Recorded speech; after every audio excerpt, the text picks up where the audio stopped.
Hey sunshines, welcome back to my channel. My name is Liza Jane and some of you might also know me as Liza Locks.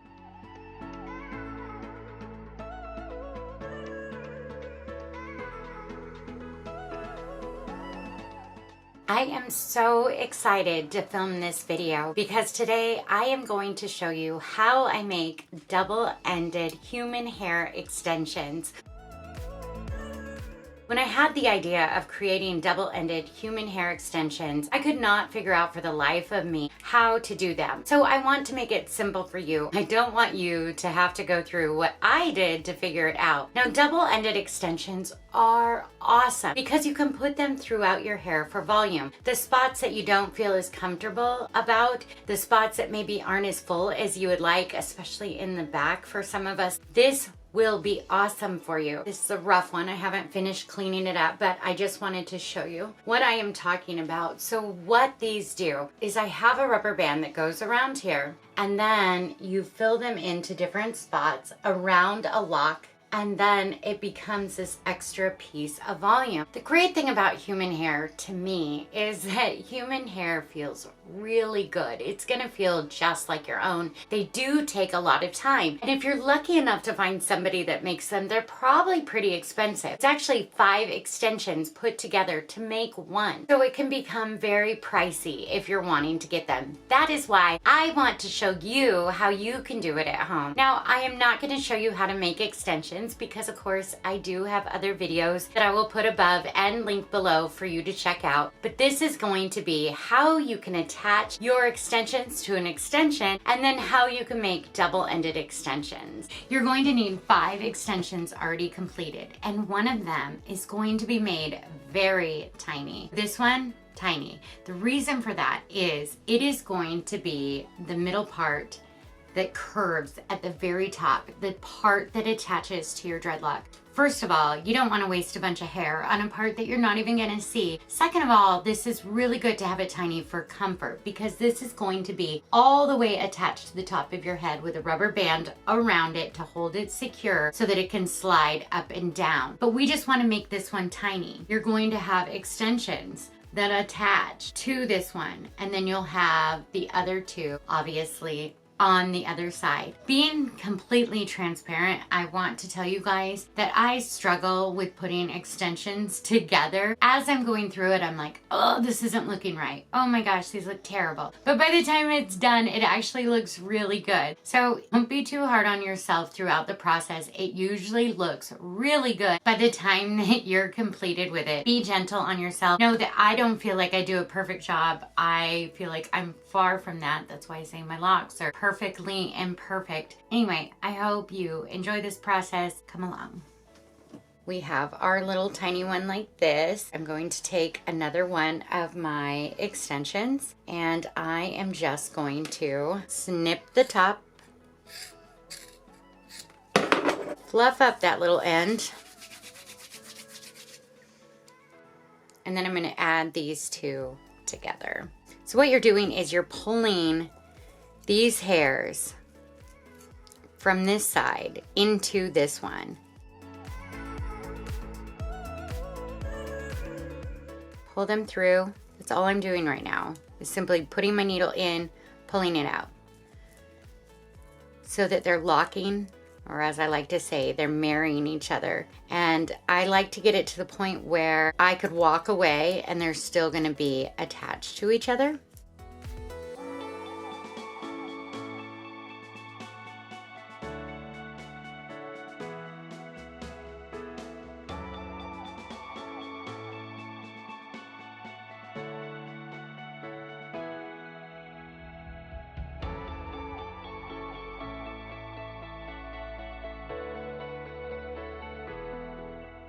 You guys hear my dog snoring? That's gonna be throughout the video, I'm sure. There's always a dog or 2 or 3 or 4 around. So I have Otto and Trey Baby both in my bedroom with me wanting to film. So the background noise that you're hearing is them. So I'm just going up, pulling those hairs in, then I crochet a little bit. Just go in, keep pulling. You're just pulling up and through.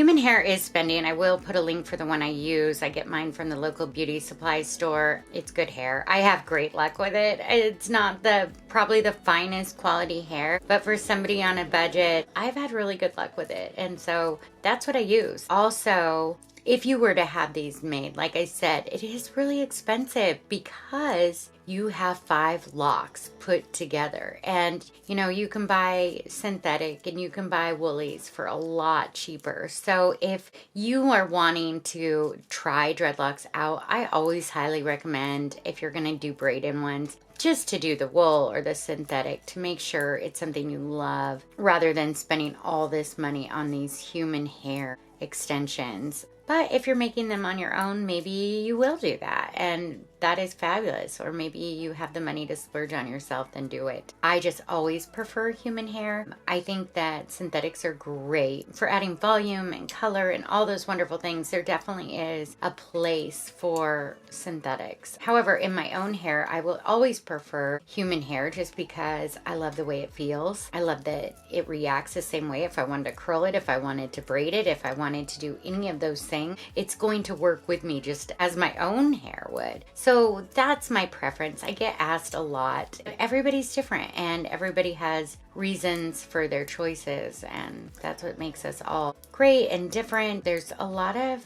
judgment sometimes within the community about, somebody has woolies or synthetics and they're not real dreadlocks. I think that's crazy. Really drives me nuts. I think dreads are dreads, and if you choose to have woolies or synthetics in your hair, that is your choice, and I hope you feel beautiful with your choice. I have no judgment towards anyone that chooses to have them in temporary or likes to change them up all the time. I think that's great. Everybody's journey is different and looks different. Some people think you have to suffer through the awkwardness of dreadlocks to really get what dreadlocks are about. I'm not one of those people. I mean, if you want them pretty, make them pretty. Why do you have to wait a year or two for them to get pretty? You don't. Now, if you want to wait and you want to do it that way, I think that's fabulous. More power to you. I'm just too impatient for all that. I like them to look pretty right away. I am almost done with this one. Take your time. These little strange pieces that poke out at the end can be a little bit daunting. It's like, oh my gosh, am I ever gonna get them all in? You will. Just have to take your time, pull them in, crochet a little, pull them in.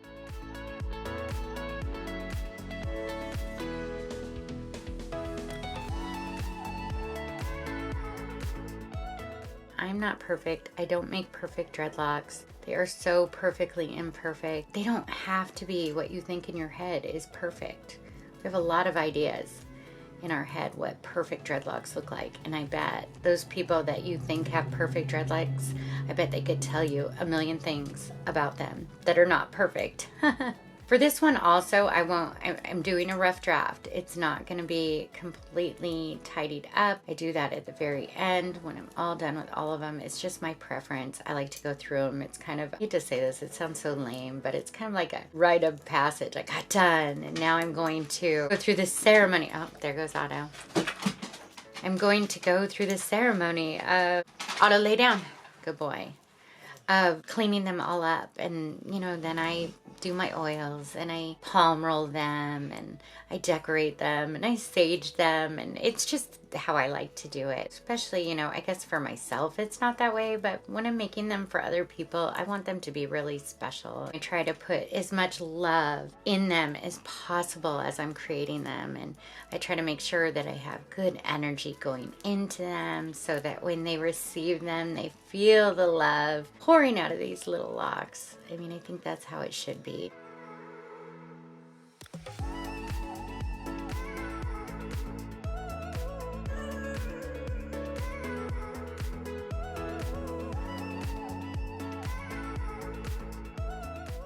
So we're going to put these two together now, and then we'll come down with the length.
I will say it's trickier when that little tiny end is so much thinner. So it will be a little tricky at the top as you're joining them together because it just doesn't have as much, and it's going to look a little weird because the one is smaller than the other, and it's very obvious. But remember, you're not gonna see like the difference when it's in your hair. It does make a difference to keep this part super tiny.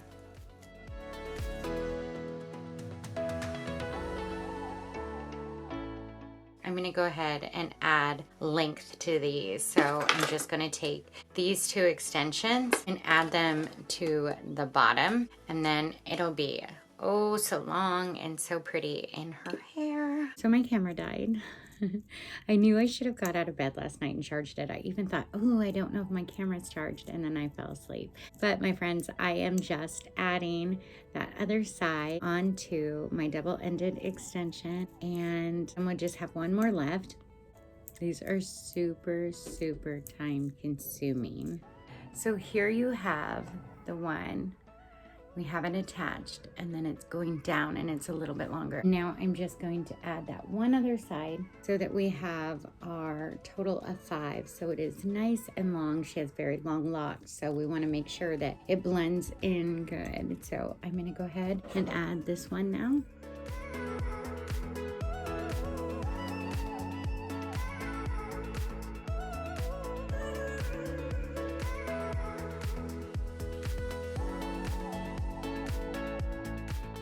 Okay, so this is a rough draft. A lot of little hairs that I'd like to clean up, tuck in, but I don't need this video to take all day. So you're gonna take your rubber band on that skinny part of the lock, and you're just gonna wrap it around like so.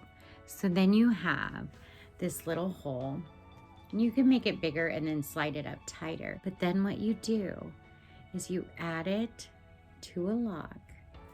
You slide your little lock through there, and then you just tug on these two like that, and it went tighter. And all of a sudden, you have more volume there.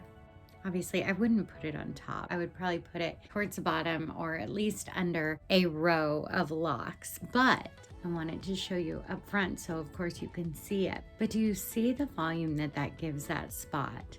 I would highly recommend taking them out between washes. I would take them out and I would wash them, rubber bands around anything that's tight on your roots. Move it to another spot. Don't keep doing the same lock over and over again. I just feel like our hair has to have movement. Too much pulling on one spot is never good when it comes to our locks. So make sure that before you shower, you take them out, wash them on their own when you wash your hair, and then just set them on the side of the tub, let them dry, do their thing, and then you can add them back into a different lock. I hope you guys enjoyed today's video, even despite my camera mishap. I will get out of bed the next time and charge my camera. If you liked this video, please give it a thumbs up. If you loved it, please subscribe to my channel. I do upload every Monday and Thursday. You can find me on Instagram at Liza_locks. I hope if you can, you are staying home and staying safe. I will see you guys soon. Tell me below if now after I showed you these, you're like, oh, of course. That's so easy. Why didn't I think of that? That's how I felt when I found out how to do them. Oh, it's okay. We all know now. No more secrets.